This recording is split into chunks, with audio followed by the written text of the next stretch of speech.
The envelope sat in the center of my doormat, perfectly aligned with the edges, like someone had placed it there carefully. Its brown paper was creased at the corners, edges sealed with too much tape. No return address. I bent down, touching the cold surface. It felt slightly damp, like it had been outside for hours. My building's hallway smelled faintly of bleach from the morning cleaning. Inside, I found a small blue diary, its cover scratched and warped from age. I froze. I hadn't seen this since I was 11. Before I could process it, a folded piece of white paper slid into my lap. Black block letters stared back at me. "If you're reading this, run." My hand tightened around the note. A strange heat spread through my chest, not just fear, but the kind of recognition you feel when you see something you know you shouldn't. I flipped through the diary. The first page held my name in childish handwriting, but the next pages, they weren't mine. Different pen, neater letters, and details I didn't remember living through. Descriptions of what I wore, where I walked, who I spoke to. Downstairs, a door slammed.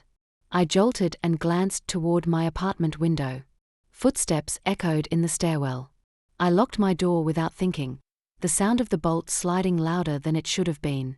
I sat at my kitchen table, diary open in front of me, and tried to remember, who could have had this all these years? And why now? The phone on the counter buzzed once, lighting up with a number I hadn't seen in over a decade. I stared at it, heart thudding, and wondered, who just sent me my childhood diary, and how did they know where I live? I let the phone ring twice before answering. Mabel. The voice was low, rushed, and instantly familiar. Mark. He didn't acknowledge the greeting. Don't read it out loud. Not over the phone. Just, don't throw it away. What are you talking about? That diary. I told them not to do it this way. I gripped the phone tighter. Who? Who sent it? A pause. I heard him exhale sharply, like he was deciding whether to hang up. I can't say. But if you've got it, it means, he's back. The line went dead before I could ask another question. I set the phone down slowly, my fingers stiff. The apartment felt smaller than it had an hour ago, shadows from the hallway light shifting across the floor. I opened the diary again, turning to the last few entries. Dates from this month. My movements. The cafe where I grab coffee.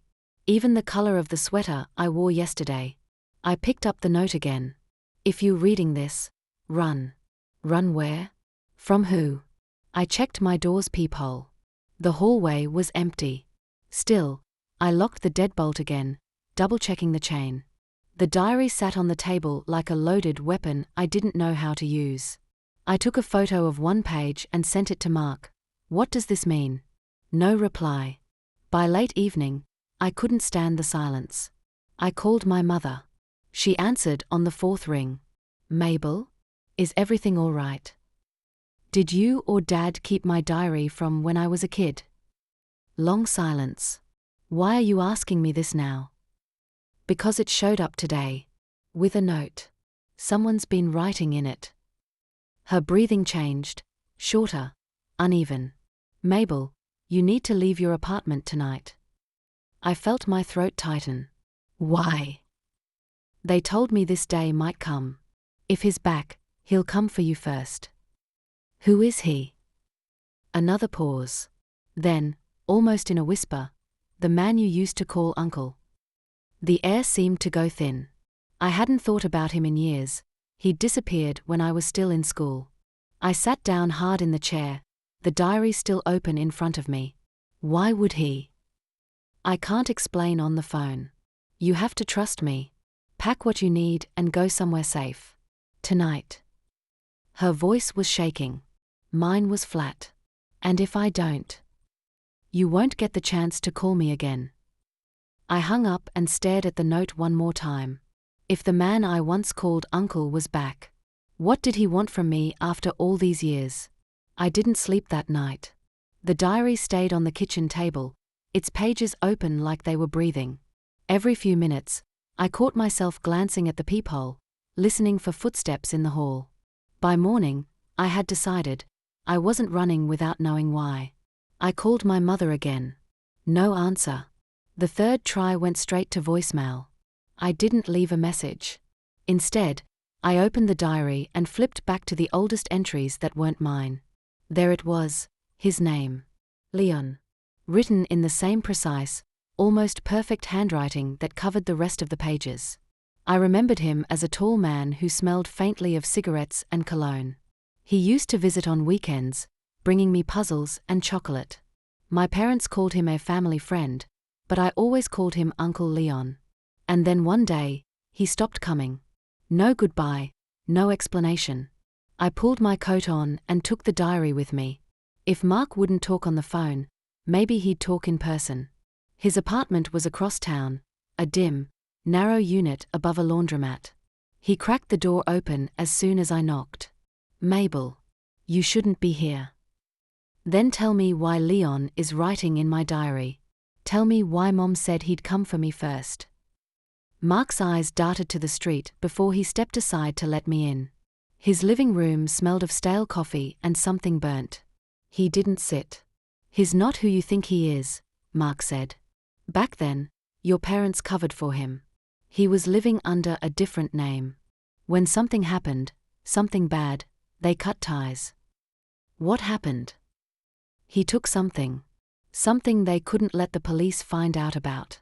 And you were the only one who saw where he hid it." I shook my head. "I was a kid. I don't remember anything." "That's the problem. He thinks you do." Mark glanced at the diary in my hands. "That's not a warning, Mabel. It's a countdown. Every new entry means he's closer." My chest tightened. "Why not just tell me where to go? Why the games?" Mark's voice dropped. "Because if he finds you first, he'll make you tell him where it is. And if you do remember," he stopped himself, "don't go back to your apartment." A noise from the hallway made both of us turn. Heavy footsteps passed Mark's door, slow and deliberate. We stayed still until they faded. When I finally left, the streets felt colder. I kept scanning every reflection in shop windows, every face in the crowd. Back home, I slid the chain across my door and placed the diary in the freezer, like hiding it would make it less real. My phone buzzed, an unknown number again. This time, a text. "We should meet. You still have what's mine." My hands went cold. I typed back before I could stop myself. "Who is this?" 3 dots blinked. Then, "You called me uncle once." I stared at the screen, my pulse thudding in my ears. If Leon thought I had something of his, what exactly did he believe I was hiding all these years? I didn't reply to Leon's message. Instead, I called Mark again. If he thinks I have something, I'm going to find it first. That's not safe, Mabel. Neither is waiting for him to knock on my door. I started searching my apartment, not for what he wanted, but for anything from that period in my life. Drawers, closets, boxes from my last move.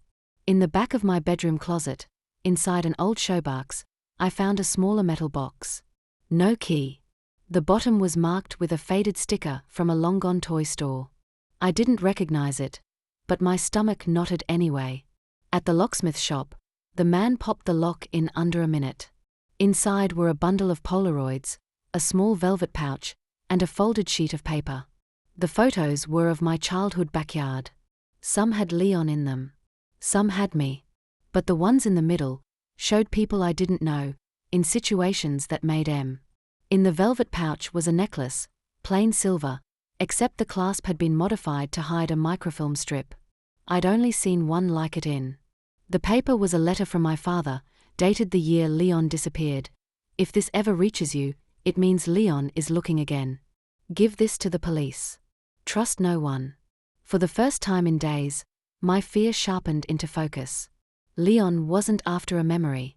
He was after evidence, proof he couldn't let surface.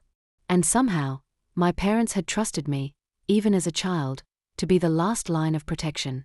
I called Mark. "Meet me at the police station. Bring someone you trust." The meeting was quiet but decisive.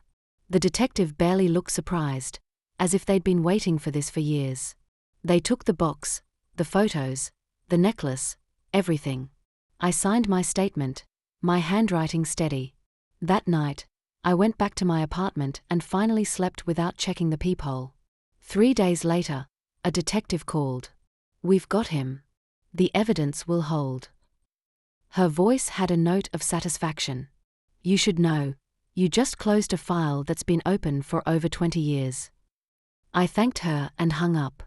Later, as I sorted through my mail, I found another envelope on my doormat. No return address. Inside was a single page from my diary, one I hadn't seen before. The handwriting wasn't Leon's this time. It read, "It's not over. He wasn't the only one watching you." I stared at it, my jaw set.